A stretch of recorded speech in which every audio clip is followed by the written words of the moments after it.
नमस्कार। आज भवानी भाई का 37वां प्रयाण दिवस है।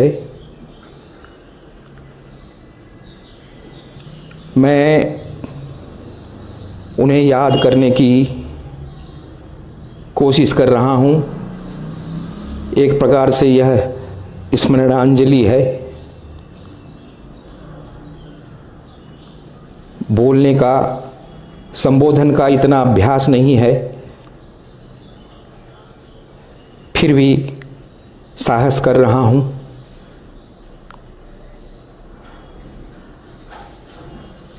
आप सुधीजन मेरी त्रुटियों को क्षमा करेंगे।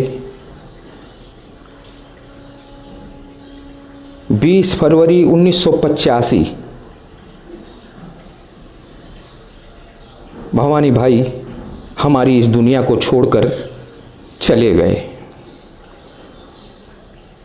36 वर्ष उनके प्रयाण को हो चुके हैं। कितना कुछ घट गया है इन 36-37 वर्षों में। दुनिया कितनी बदली है। वे जब गए थे 2-2.5 महीने पहले ही भोपाल गैस दुर्घटना हुई थी। और भी बहुत आगे पीछे कई घटनाएं घटी हैं। बहुत पानी बह चुका है। क्रांतिदृष्टा कवि थे। 1992 की घटना भी हम जानते हैं, किस तरह से विश्व बाजारवाद आया। रूस की समाजवादी व्यवस्था का विघटन हुआ। देश में 1977 का वह दौर भी याद आ रहा है, जब आपातकाल लागू किया गया था। प्रजातंत्र बाधित हुआ था। भवानी भाई का काव्य संसार हमें बहुत कुछ याद दिलाता है। उनकी कविता समय को दर्ज करती है। यदि हमें अपने समय को जानना है, उनसे बेहतर और दस्तावेज मैं समझता हूं कहीं नहीं मिलेगा। ऐसा क्यों बोल रहा हूं? इसलिए कि उनका पत्रकारिता वाला जीवन और कविता का जीवन, इन दोनों को मिलाकर जब देखेंगे आप, तब इसका आपको सही सही अंदाज होगा। मैं बहुत ही साधारण आदमी, विद्वता नहीं, लेकिन उनकी प्रेम में डूबा हुआ, अपनी युवावस्था से उनकी वाणी को सहेजता पढ़ता रहा हूँ। मन प्राण विगलित होता रहा है।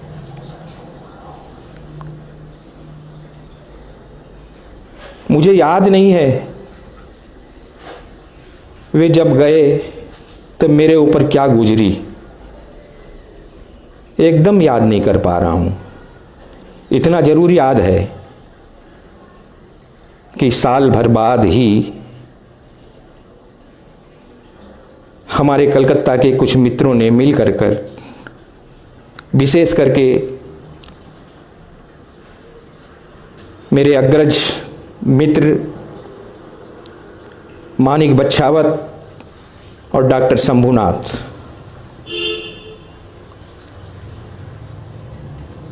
हम लोगों ने तय किया कि उन्हें याद किया जाए। वह 1986 का वर्ष होगा,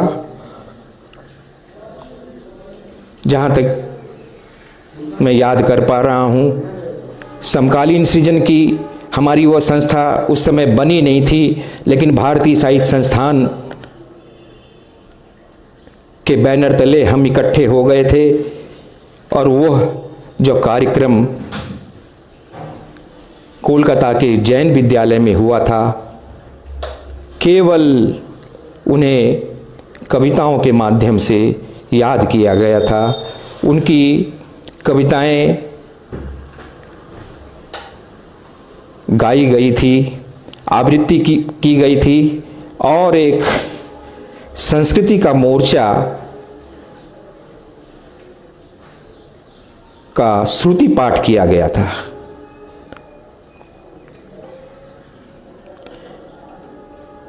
मैं लौटता हूं 20 फरवरी 1985 के दिन। हमारे साहित्य जगत पर क्या क्या गुजरी याद आते हैं। प्रभास जोशी, उन्होंने लिखा था, ठीक आदम कद वही थे। हरिवंश राय बच्चन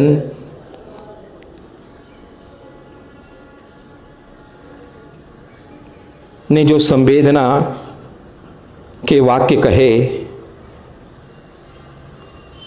वह तो अभूतपूर्व है। उन्होंने कहा, हिंदी का एक बहुत बड़ा कवि व संसार का बहुत बड़ा आदमी चला गया।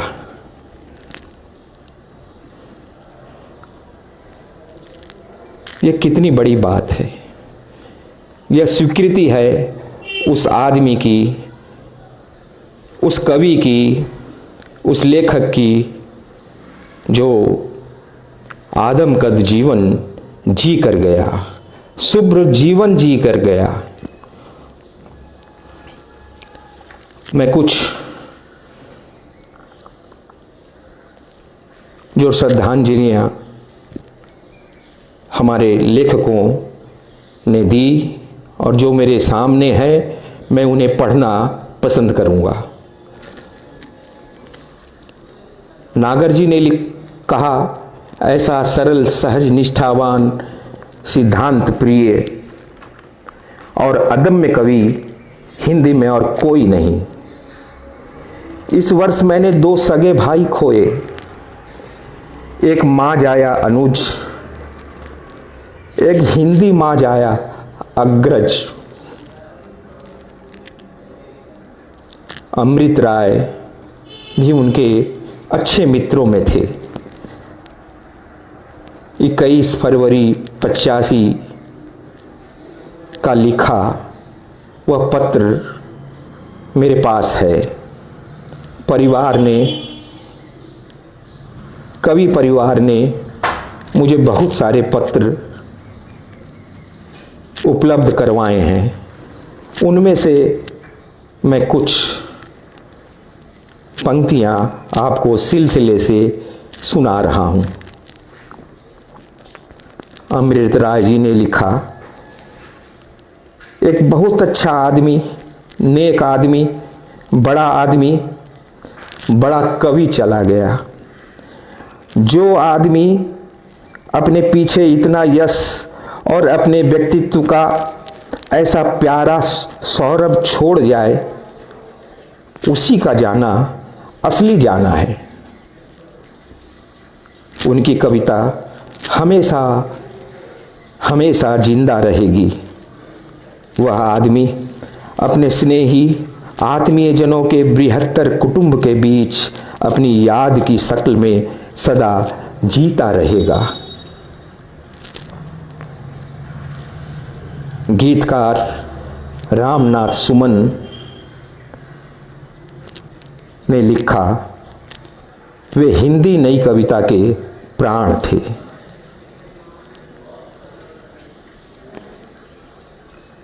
कोलकाता में कन्हैयालाल सेठिया थे, उन्हें भी दुख हुआ। उनका कहना है वे देह से नहीं रहे पर शब्द में जीवित हैं। प्रभाकर माचवे का पत्र कहता है, मुझे बहुत दुख हुआ, शब्द कम पड़ते हैं, वाणी की व्यर्थता ऐसे समय सच हो उठती है। बंबई से वीरेंद्र मिश्र ने लिखकर भेजा, जनवरी 28 को पिताजी का देहांत कानपुर में गणेश के पास हुआ। क्षमा करें, यह हरदा के प्रेम शंकर रघुवंशी का पत्र है। जनवरी 28 को पिताजी का देहांत कानपुर में गणेश के पास हुआ। गणेश उनके भाई थे।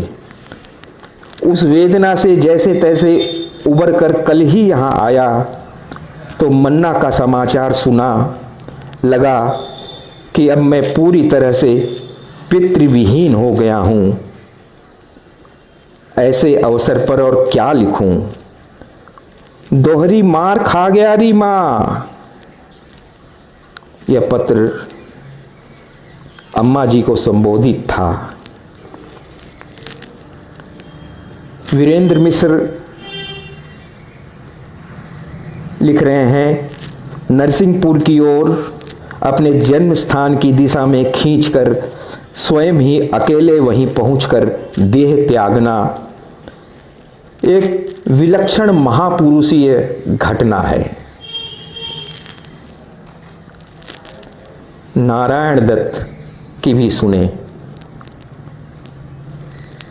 मैं जानता था कि वे हवा की तरह हैं जो बंधन नहीं मानती, जबरन बांधे जाने पर ताजी नहीं रहती। अब उनका अक्षर शरीर ही हमें अपने से जोड़े रखेगा और वह निर्व्याज प्यार भी जो कि वे मुक्त हाथों से सबको बांटा करते थे।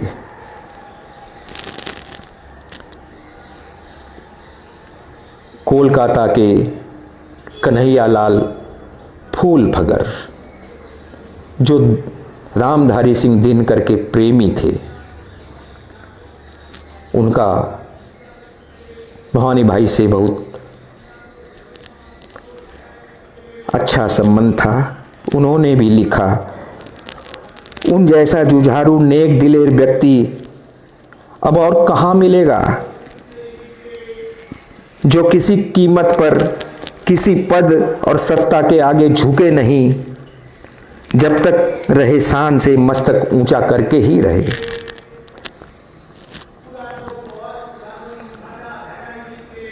मैं अंत में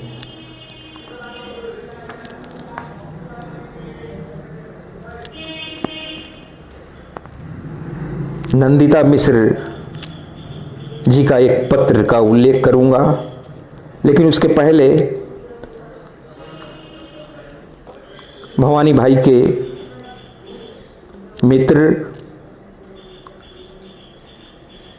निटाया में उनके जाने के पहले ही कुछ वर्षों से मित्र मिलन का कार्यक्रम करते रहे थे, जिसमें कई लोग सर्वोदय को लोग भवानी भाई से जुड़े लोग शिरकत करते थे। उन्होंने उनका 25/2/85 का पत्र है। मन्ना का क्षर रूप पंचतत्व में समा गया, पर उनका अक्षर रूप हमेशा अक्षय अक्षर रहेगा। हम बड़े भाग्यशाली हैं कि वे इतने वर्ष हमारे बीच रहे, अपने प्रेम को हम सबको बांटते रहे। उनका प्रेम अलौकिक था। हर व्यक्ति को ऐसा लगता था कि वे केवल उसी के हैं।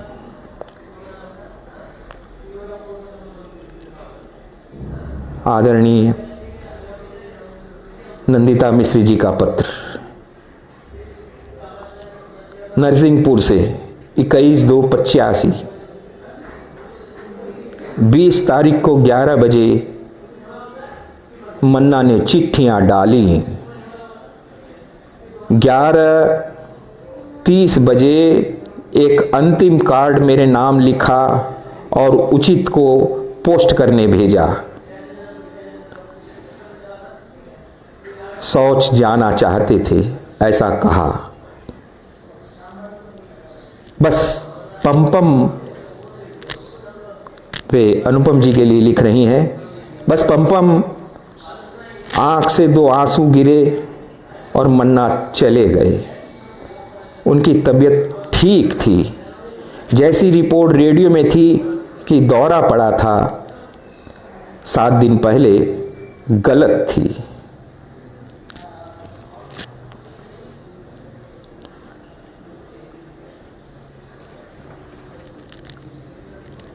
मैंने कुछ कोशिश एक की मैंने, जब उनकी रचनावली वर्ष 2002 में प्रकाशित हुई और उसका एक प्रकार से मैं पारायण करता रहा, खोजता रहा क्या क्या कैसी कैसी कविताएं उन्होंने अपने संकलन में शामिल नहीं की। ऐसी अद्भुत कविताएं, ऊंचे दर्जे की कविताएं उसमें सैकड़ों थी, जिसे किसी संग्रह में शामिल करना था। लेकिन अभी मेरा यहाँ जो मैं उल्लेख करना चाहता हूँ वह यह कि भवानी भाई की अंतिम कविता का निर्धारण मुश्किल काम बन गया।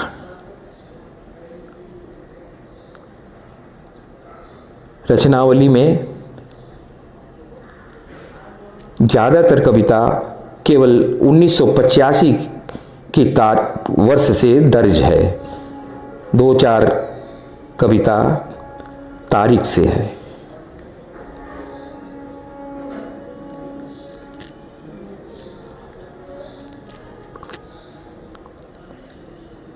फिर भी 3 कविताओं पर मेरी नज़र टिकती है। वे 3 कविताएं हैं प्रभु की कृपा, मनहपूत और रिक्त पात्रता।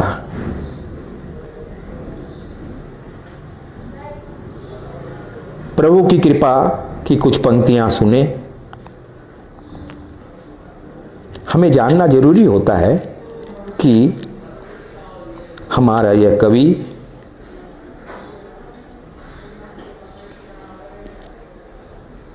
अंतिम दौर में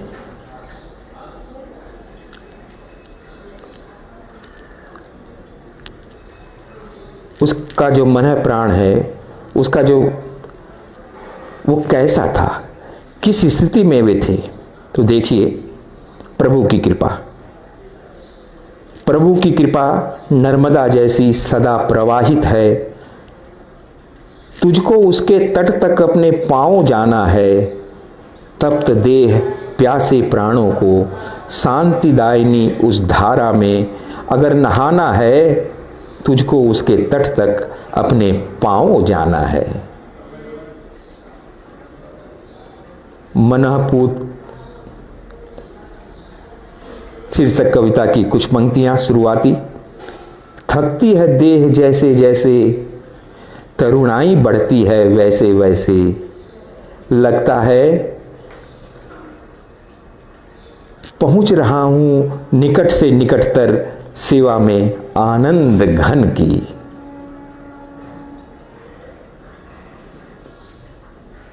रिक्त पात्रता की पंक्तियां, पूरी कविता ही बहुत कुछ पंक्तियां ही है। प्रेम पंथ के पथिक भार मत बढ़ा, अधिक कंधों का। नाहक के धंधों का पथ पर चल खाली हाथ, देखेगा अनाथों का नाथ, रिक्त को ही भरता है पगले, झरने की कोशिश में अपने को तू तो वजन भरता है।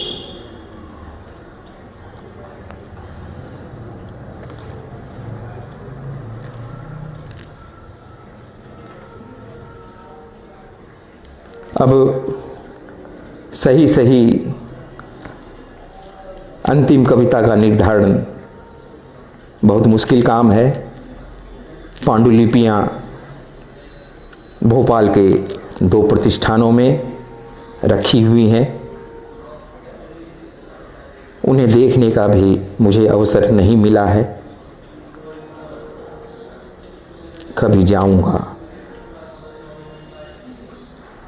तो स्थिति में कुछ परिवर्तन, कुछ नए तथ्य यदि मिले तो उन्हें जोड़ूंगा।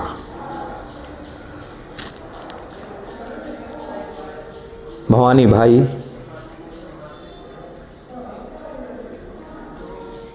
मृत्युबोध के कवि हैं। साथ साथ हृदयाघात झेलने वाले, 2 बार पेसमेकर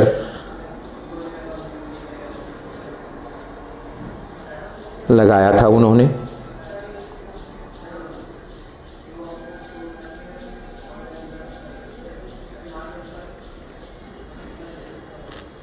बहुत दुर्लभ कविताएं मृत्युबोध की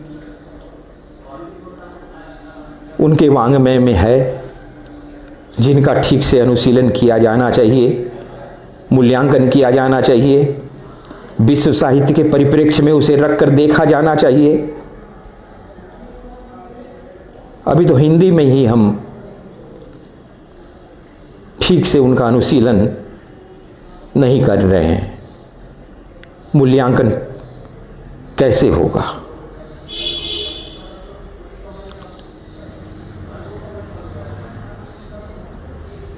हृदयाघात के पूर्व से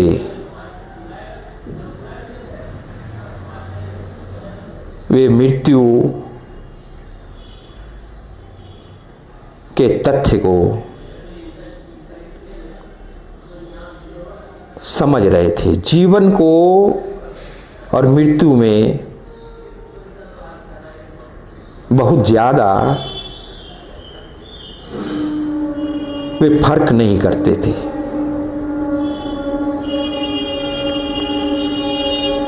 क्योंकि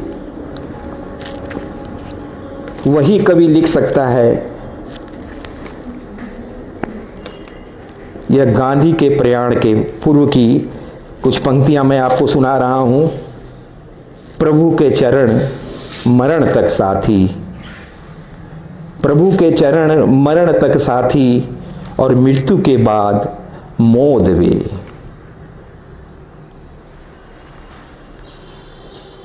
यह उनकी अद्भुत अभिव्यक्ति है।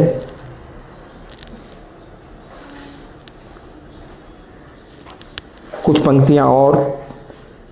इन चरणों का पथ पहचानो, उस पथ को अपना रथ तुम मानो, उस पर चलो न चलना होगा, माता की आनंद गोद वे। प्रभु के चरण मरण तक साथी, और मृत्यु के बाद मोद वे। आध्यात्मिकता उनकी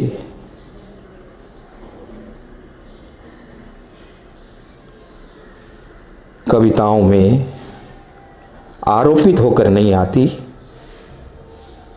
वह उसमें इस प्रकार विन्यस्त होती है, इस प्रकार अनुभव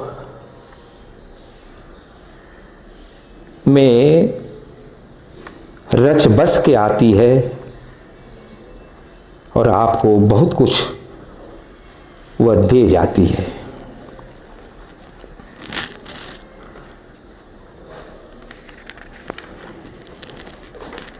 अब ये मान के चलिए आज का ये जो संबोधन मेरा है, मैं प्रयाण विषय पर ही अपने को अधिकतर केंद्रित करना चाह रहा हूँ।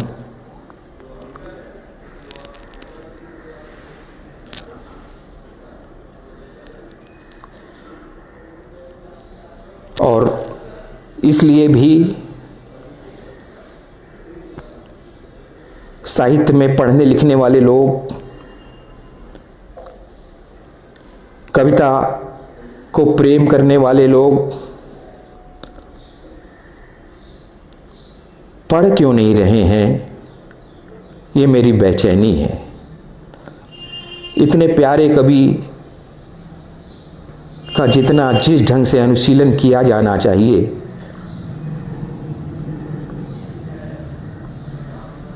वह नहीं हो रहा है। ऐसी दुर्लभ पंक्तियां, अनुभव भवानी भाई के काव्य संसार में है।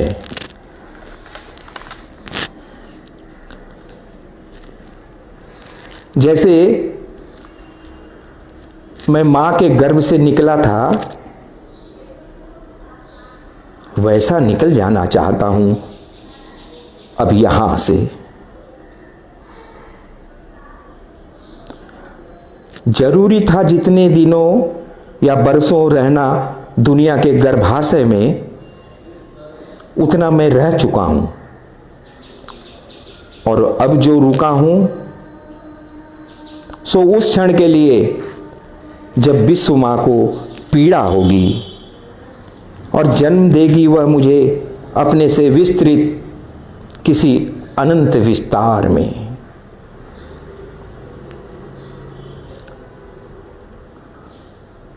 आगे की पंक्तियों में यह भी,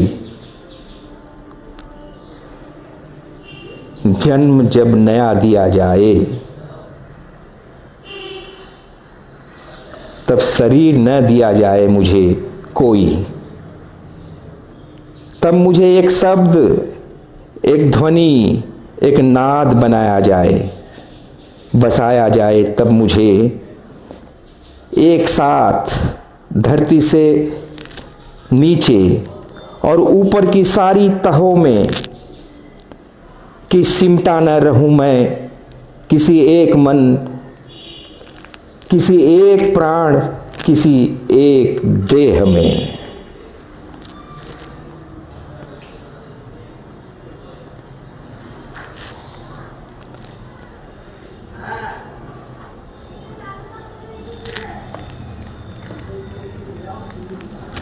कवि का संतोष भी कुछ पंक्तियों में दिखाई पड़ता है। जैसा जीवन हम जी रहे हैं,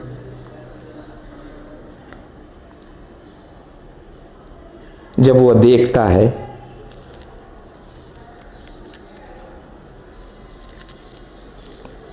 तो हमें आगाह करता है और अपनी पीड़ा को लिखता है कि मुक्त करो मुझे बिना मन की इस आग से, बाज आया मैं इस सुहाग से, जिसे मेरा प्राण पिया नहीं चाहता, मैं जिया नहीं चाहता, दूसरों के लेखे मजे की अपने लेखे ऐन निरानंद यह जिंदगी।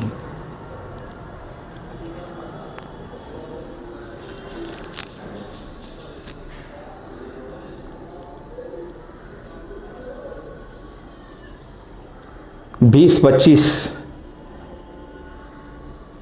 या 50 कविताएं मैं सुना सकता हूं।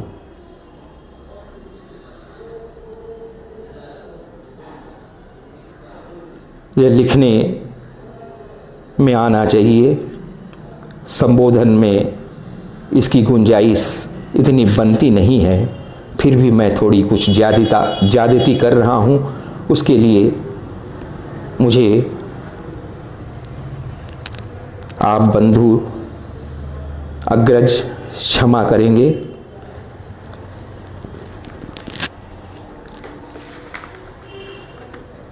मेरा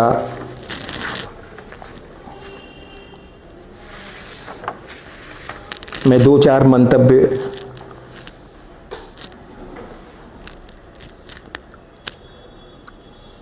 कुछ और करूंगा कि भवानी भाई को क्यों पढ़ा जाना चाहिए। छायावादोत्तर युग के वे अप्रतिम शीर्षस्थ कवि हैं।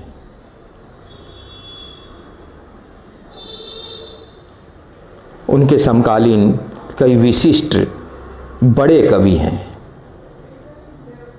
उनके बीच उनकी उपस्थिति को मैं सविशिष्ट मानता हूं। मैं साहस करके कुछ और बातें कहूंगा। वह यह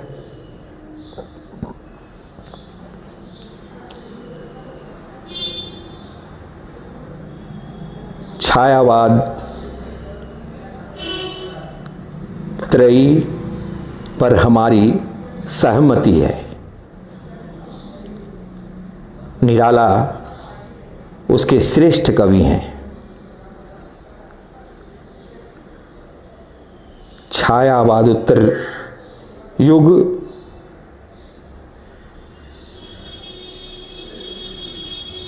के कवियों का मूल्यांकन ठीक से नहीं हुआ है। सहमत तो हम क्या होंगे।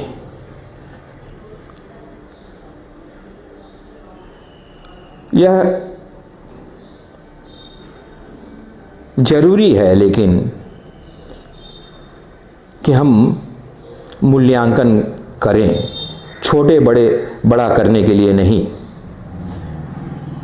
कवियों को उसकी अपनी जगह, उसका अपना प्राप्य देने के लिए। इसके बिना बात बनती नहीं है, बात आगे नहीं बढ़ती है। निराला महाप्राण हैं, महाकवि नहीं। कोई महाकाव्य नहीं लिखा उन्होंने, लेकिन छायावाद त्रयी में वे श्रेष्ठ हैं। भवानी भाई छायावादोत्तर युग में निराला की समस्थिति में हैं। निराला की तरह ही युगांतरकारी हैं। निराला ने छंद को मुक्त किया, भवानी भाई ने उसे बोलचाल की लय देकर प्रवहमान किया। छायावादी रोमांटिसिज्म अभिव्यक्ति की अस्पष्टता से उसे मुक्त किया। नकली आधुनिकता प्रगतिशीलता को उजागर किया, जमीनी सच्चाई और लोक से जोड़ा, कविता को देशज स्वरूप दिया। तुलसी, कबीर, नानक, नजीर, गालिब, रविंद्र की आध्यात्मिक तरंग दी। अद्वैत दर्शन को विचारों में प्रतिष्ठा दी। महाप्राण निराला के कार्य को अभिनवता दी। उदात्तीकृत किया। गांधी की नाई भारत की आत्मा को आविष्कृत किया।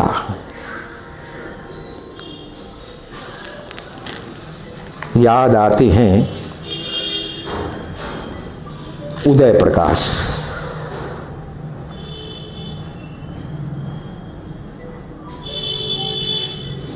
उन्होंने भवानी भाई को कविता का गांधी कहा है।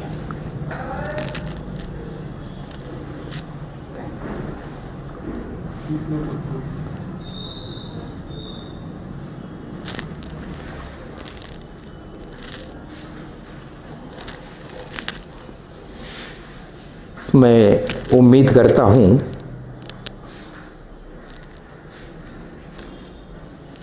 उदय प्रकाश के इस मंतव्य को हम ठीक ठीक संदर्भ में देखेंगे और उसे आगे बढ़ाएंगे।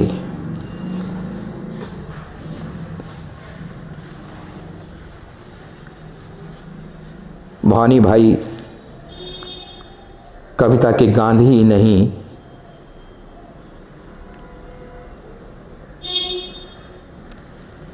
और भी बहुत कुछ थे। पूरी परंपरा उनके अंदर बोलती थी। मठी गांधीवादी वे नहीं हुए।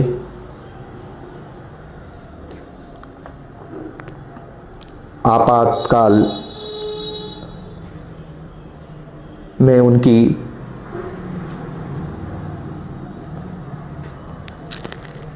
भूमिका को हम देख सकते हैं। 1942 के आंदोलन की भी हमें ध्यान रहना चाहिए, का भी हमें ध्यान रहना चाहिए। 2 वर्ष 8 महीना से ज़्यादा कारावास में लिखी उनकी बहुत सारी कविताएं आज़ादी के बाद की कविताएं 1947 से लेकर 1977 30 सालों की रचनाएं हमें उसके समय संदर्भों के साथ देखनी चाहिए। इतना बड़ा कवि, इतना बड़ा काम, जिसकी कविताएं 7 खंडों में समेटी गई और वह भी पूरी नहीं है। मैं 2-4 बातें अंतिम निवेदित करके अपना यह संबोधन समाप्त करूंगा।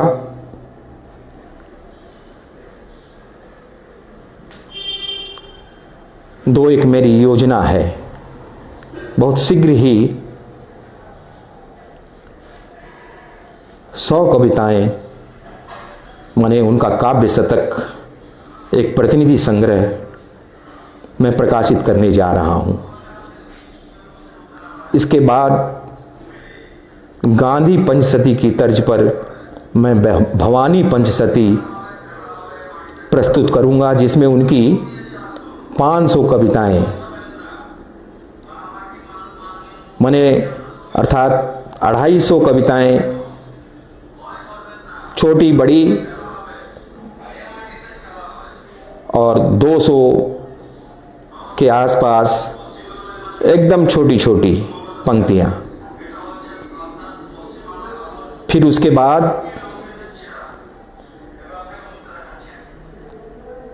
भवानी प्रसाद मिश्र समग्र पर काम करूंगा कि रचनावली 2002 में प्रकाशित रचनावली, जिसका संपादन आदरणीय विजय बहादुर जी ने किया, उसके बाद बहुत कुछ अप्रकाशित सामग्री मैंने घूम घूम कर